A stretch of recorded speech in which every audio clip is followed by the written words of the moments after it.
Hello and welcome to The People's View. My name is David Schoenem and I'll be hosting this program, standing once again in for Carl Seidel, who's a normal host here. Thank you very much, Carl, for the opportunity. On The People's View, we take a look at primarily state and local political issues. We take a look at them from a conservative constitutional point of view. We're very concerned about following rule of law and being fiscally responsible. Well, last week in Nashua, we had a very important municipal election to decide the new Board of Aldermen, Board of Ed, Board of Public Works, and of course mayoral race was unchallenged, but we had a mayoral candidate on the ballot as well. So we're going to talk a little bit today about the results of that election and the implications for you, the taxpayer at home. And with me in the studio today are two folks who were on the ballot last week, and I want to hear their perspective on their experience and what they see for the future of the city. Welcome both of you for coming in. Please introduce yourselves. Okay, I'm Doris Owensy. I'm on the Board of Education till the end of this year. Okay, welcome. And Kevin Scully, former state rep, living in Ward 6, Nashua, an alderman candidate. Thank you very much for coming in. I supported both of you in this election. I'm very sorry to say that you didn't make it. It's a challenging environment politically now. I think there's a lot of influences from national politics that seem to bleed over into local politics, and I'm astounded at sometimes when I see voters really, in my mind, voting against their own best interest on the local level, trying to send a message to Washington that, frankly, no one is hearing. Anyway, let's talk a little bit about what happened last week. Let's start with voter turnout. Now, Kevin, you have some numbers or a sense of what happened? Yeah, I do, if you don't mind me reaching into my pocket and pulling out a paper. And first, before I start, thank you to the voters of Ward 6 who voted for me. Thank you for the people who put out my signs. I'm very grateful to the support that you gave me. I came in second in a race of 3. So I don't want to make this sound like I'm grousing too much. There was an awful lot of people who I think wanted me to represent their interests. Mm-hmm. Unfortunately, we came up a little short. The turnout citywide was about 17.7%. A total of how many ballots cast citywide? About a total of 10,250. In my particular ward, Ward 6, we had a 16.4% turnout. So the turnout was very suppressed. And, well, at the end of the day, you want an informed voter, a motivated voter to come down and cast their ballots. Right. I was a little disappointed personally, and also from my perspective for the city, because we had 7 aldermanic candidates who basically ran on the platform of trying to enforce at least the spirit of the spending cap that we had, and none of them were elected. That's very shocking to me too, because this is what I mean when I say voting against our own self-interest. We should have a healthy self-interest that would require that we look at who's going to represent us in these various bodies and how are they going to spend our money, because governments don't make any money. They take money, and they take our money. And we've seen what's happened with tax rate here in Nashua. It goes up steadily. Sometimes folks talk about we have stable taxes. Well, our tax rate is not stable. The only thing that's stable is the growth. There's constant growth and really no growth in services. So we have a constantly growing tax rate, constantly growing tax bill, and that's not stable in my mind. They call that stable, but stable would mean it stays the same. Right. To me, here stable means, and Nashua stable means it's constantly growing at a consistent rate. I don't think that's good for taxpayers. And here we had 7 candidates, you said, who ran on a platform of fiscal responsibility, reining in some of this excessive spending. Taxes and spending has hurt a lot of folks in Nashua recently, particularly with the revaluation. A lot of folks who are in middle income, modest homes, saw huge increases. And these folks are the ones who I would hope would have voted for folks like you, Kevin. Well, it's interesting. I honestly think that people have lived for so long with the benefit of the spending cap, they really don't yet, it hasn't connected to them what it's going to be like with it not being there. Mm-hmm. And unfortunately, I think we're going to find out very, very quickly. Even in this current budget, which for the most part was, I think, still developed when people thought that the spending cap might still be put in place, they have something called the cities and towns have something called an inflation price deflator. It's the equivalent of the consumer price index. And we had been using, I think you know this, the Sure. 3-year average of the inflation price deflator, and that was our spending cap. We could not go above that. And because we had that restriction in place, it forced people to prioritize. They simply couldn't say, let's open up the checkbook and do everything at once at the same time. So had the inflation price deflator been honored, the increase in our taxes would have been about 2.25%. Now, the taxes went up 2.6%, so they had exceeded it, but it's worse than that number, because what they did was they took one-time money from the state, $2.9 million, applied it to keep the tax rate down this year, but they spent the money. And when that one-time money is gone, you're going to see that increase next year, even if they didn't spend another dime. Yeah, it's clear that the money comes from nowhere but from the taxpayers. And while we had the tax cap, or the spending cap rather, in place for all those years, there was still some manipulation that went on. I was on the board, and I voted against the sewer fund manipulation. And if there had been no spending cap at that time, one proposed budget would have been about $3 million increase, and instead it was about a $10 million increase. So by manipulating the cap, the mayor was able to claim, well, we stayed below the cap. But in fact, if you take that calculation out now retroactively, you can see that we didn't just increase it by $3 million, we increased it by about $10 million. And that extra $7 million has to come from somewhere. Yes. In the form of taxes and fees, and it's going to come from the folks who are hopefully watching the show and are thinking about the implication of elections on their household finances. Right. So when they said our taxes went up 2.6%, I think they were actually closer to 3.4%. And if you look at the compounding effect of even 1.2% over what it should be over 10 years, if you're paying $5,000 in property taxes, at the end of that 10-year period, if you're actually going up by 1.2% more than our spending cap, you'll be spending $800 a year. $8,000 a year. No, more. $800 more per year, every single year going forward, I see. than you would if the spending cap was in place. So instead of it being, say, like $5,800, you're going to be up around $6,600 on your $5,000 tax rate. And meanwhile, since the actual tax rate is going up, or taxes, the tax bill, because it's the rate times the valuation. Yes. So someone's going to say, well, our rate went down. Well, that's true, but our values went up more, and so the tax bill is higher. We're going to find that the taxes that we pay, the percentage increase in our taxes that is paid, exceeds any cost of living adjustment or inflationary factor that's existing in the United States at this time. Yes, absolutely. So it gets true. worse and worse. Right. So people, play games with numbers, but at the end of the day, it comes down to spending.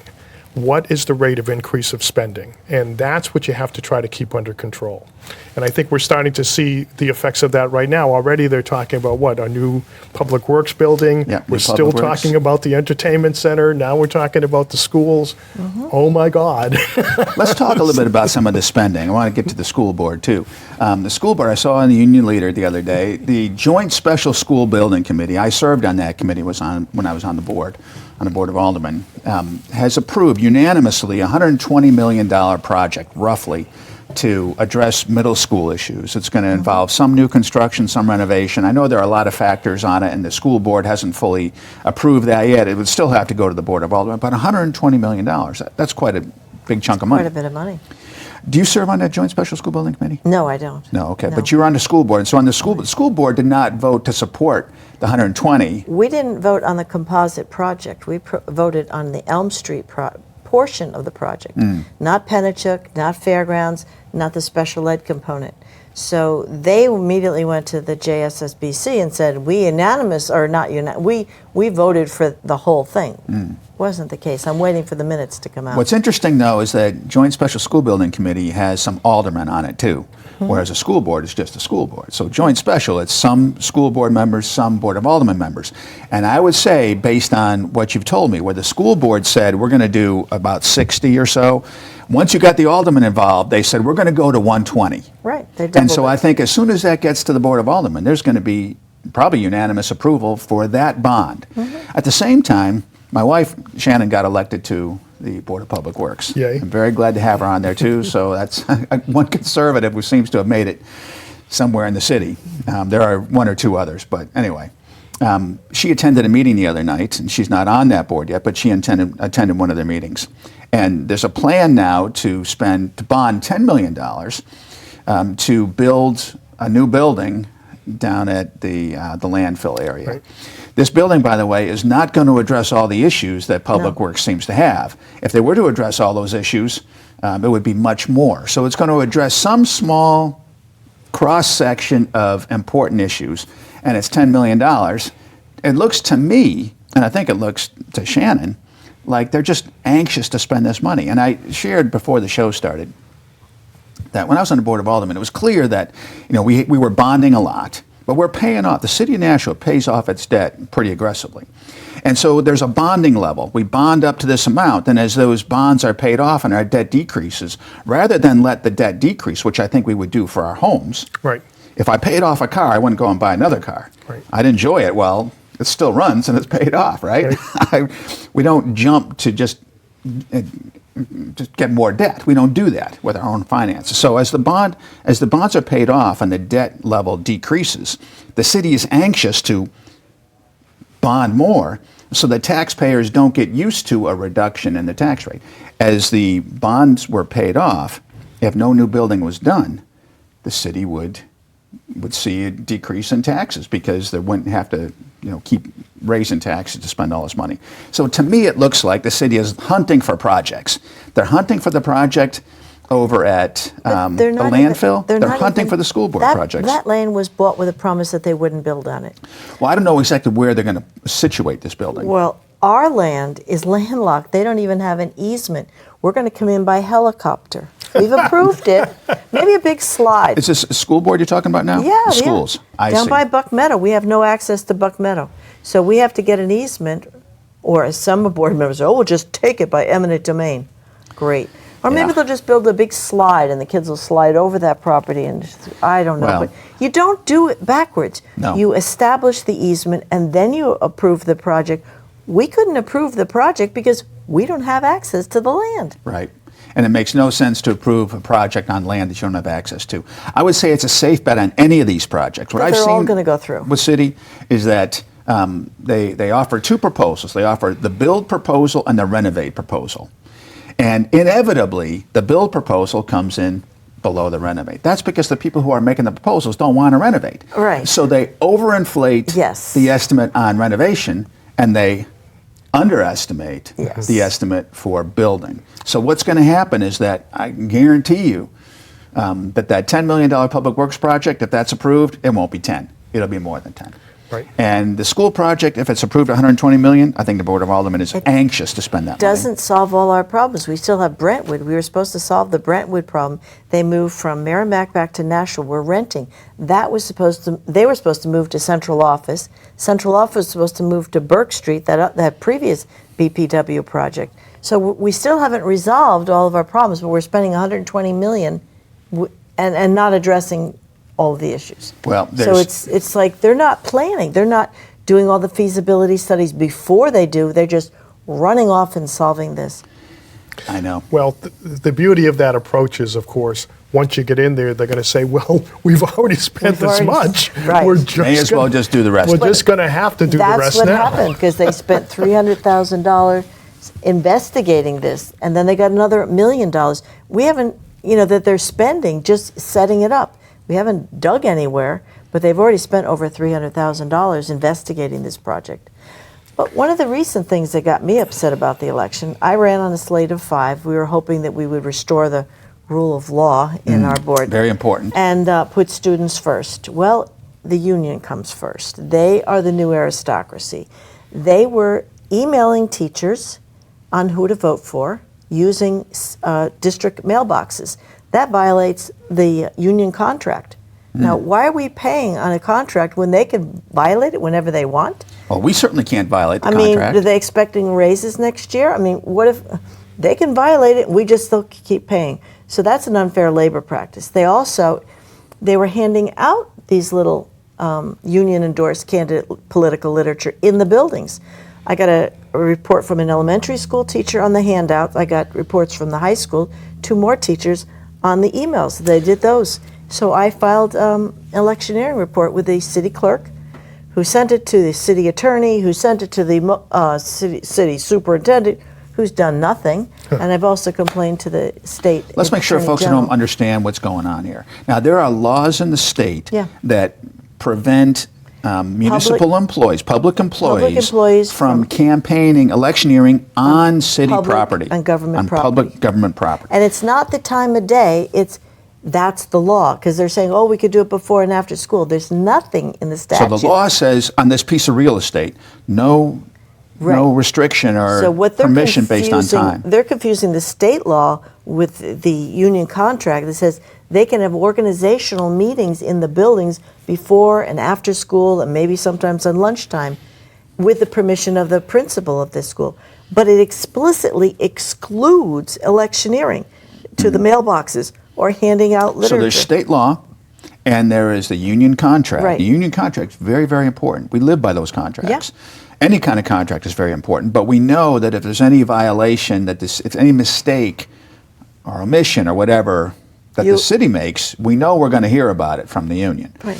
So there's selective enforcement here. So what's the recourse here? Have you reported this Well, to I've anybody? reported to the city clerk. That went in a circular nowhere. about state I did level? a right to know request, and I understand there's quite a few emails that they're stacking up, and I'm going to get them in 2 or 3 weeks because they can't meet the 5 business day deadline that the law requires. They got themselves an extension. And then the state, I asked the Secretary of State and the Attorney General's office. So this is a serious matter. It's not just Yeah, it's a misdemeanor. It's a misdemeanor. It's It's, a not criminal- just the it's a- board I mean, versus the union or yeah. just a candidate versus the, it's state law, and you've raised this with the state attorney general. The other thing That's that's good. very disturbing, this I realized 2 years ago, is they don't file the unions do not file the campaign expenditures reports. Also required by law as a candidate. No, this is ordinances. This is city ordinance. Okay. So the Attorney General has no jurisdiction. I spoke with them about it. There's But nothing city we can do. ordinances do, because I had to file, you have to, as candidates, we December have to file 1st. our receipts and our expenditures, where we get the money and where we're spending it, who we get the money from, So there's rather. a lot of money going back and forth between the different unions and the candidates, and there's a lot of people that are not reporting. There's only one PAC that reports, and they only gave out like $1,500. There's a lot more money going back and forth. So the union donated to school board candidates, is that correct? Yeah, and alderman candidates. Yes. How many of Not me. the current and Your opponents. elected, newly elected school board members 4 have out of received 4 funds? union-endorsed candidates got in. Last time, 5 out of, well, they had 4, and then they've got a special election. So they have 5 on the board now. 1 is stepping down. 4 more will join them, so it'll be 8 to 1. So 8 members of the Board of Education have received campaign contributions Right. from the teachers union. Now, are these, when it comes time to negotiate a contract, are school board members going to be involved in the negotiation of a contract with the teachers union? They did last time. So someone who receives money from the union Yes. is able to negotiate on behalf of the city the contract with the union. We were working for over a year on this contract, and she got us sworn in and elected, and I think she solved it in 1 or 2 meetings. Poof. Pretty much did what they wanted. See, That's what I would guess. This is Yeah. the thing that, I don't think people really understand. don't, yeah. Well, It's she the came fact- back and said we worked collaboratively and we worked together and we all got along. So you need to approve it. So what happens is the unions pick their candidates, fund them, and support them, campaign for them, get them elected. When it comes time to sit down and negotiate the contract, there are 2 people at the table, the unions and the people they helped get elected. You know who's not at the table? The taxpayer. The taxpayer's person never who at the table. theoretically is being represented by the board members. But you cannot tell me I mean, come on, let's be serious here. You can't be a dispassionate person and say, I'm going to represent the taxpayers' interest when you're sitting across from the people who got you in that seat. And they paid you to get into that seat. Yeah, and they so gave you money to get into that seat. this is like the dirty side of politics. The only person that recuses herself from the teacher's contract is one member who has a daughter that's in the school. She is a teacher. So she, as a family member, benefiting from it, so she recuses herself. But there are 2 retired teachers in there.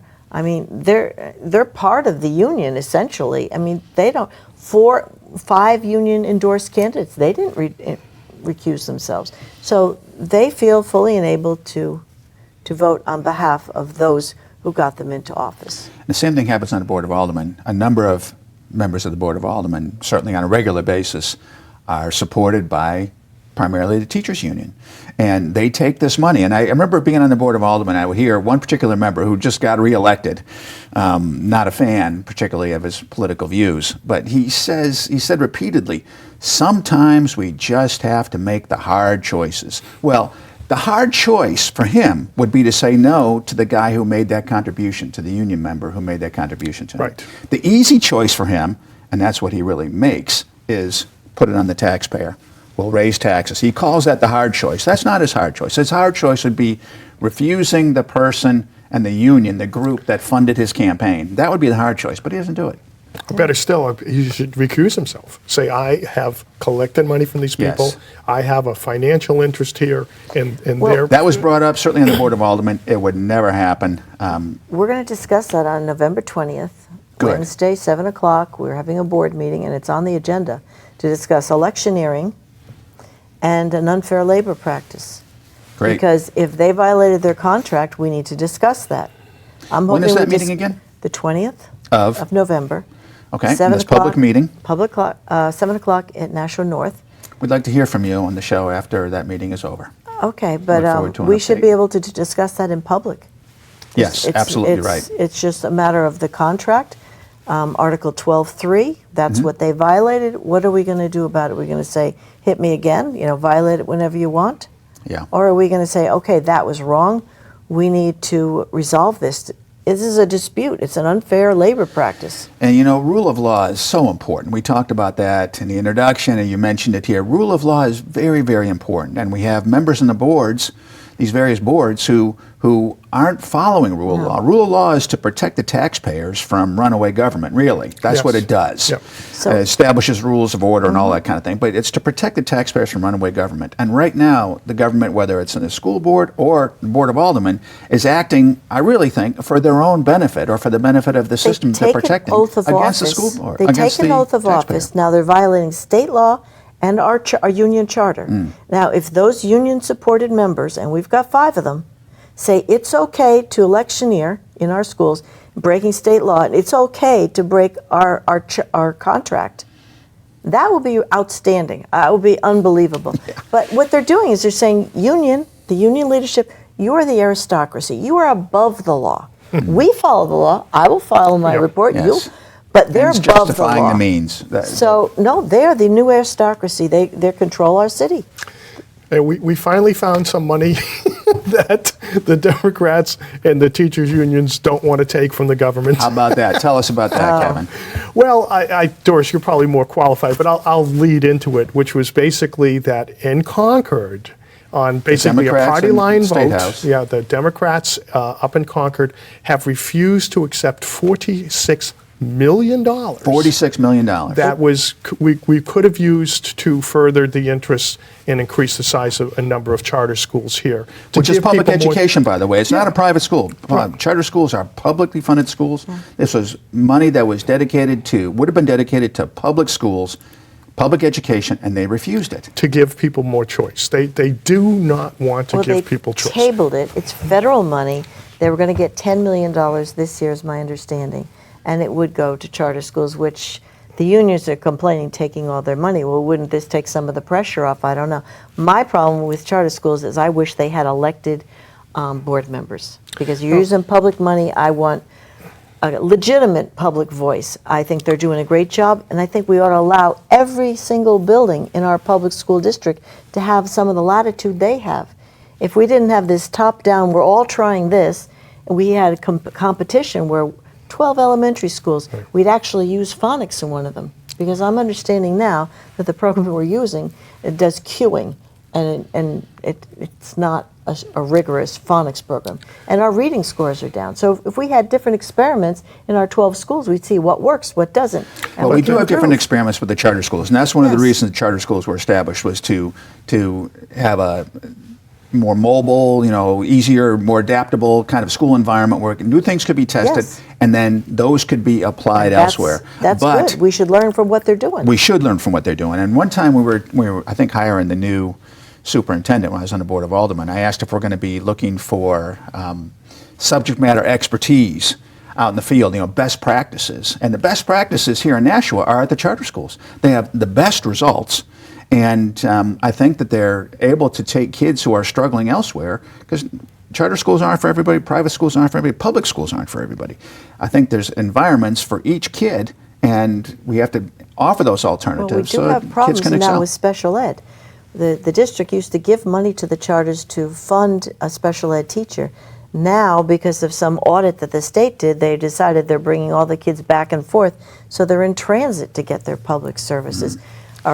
And they Well- may just quit because they don't want their kid, on a bus all day. Yeah, that's But not a I good place guess to the be. bottom line is I want to just point out that apparently they're not pro-choice when it comes to education. And they're not pro-education. Right, and when they tabled that, they said no. Yeah, they did say Yeah, they're not pro-choice, and they're not pro-education. Again, I think that they're probably protecting their source of campaign dollars too. The Right, and teachers this union comes- has a very long arm, very long reach, and they control all these folks Mm-hmm. in government. And I think it's a disservice to the folks at home. So we're going to see how this all plays out. I must tell you, unfortunately, I'm feeling very pessimistic at this point. The thing that bothers me too is once a new level of spending is hit, it's almost impossible to roll it back. Yes. So I think we're going to see the effects of this election in terms of increased cost and spending and taxes. And at some point, the people are going to scream enough. I guess the question is, do you have anybody in there who's going to listen to I it? hope it's not going to be too late. We have another big election, of course, next year too. All our state level offices, Senate and House, and of course the governor, and of course all the national elections. Yep. Folks, thank you very much for coming in. Doris and Kevin, thank you very, very much. I appreciate your insights, and thanks again for running, and again, very sorry for your losses. We'll see what happens with the city. Yeah. I want to thank you folks at home, too, for tuning in. My name is David Schoeneman, and you've been watching The People's View. We take a look at what's going on in local and state government and see how it affects you. We'll see you next time. Thanks.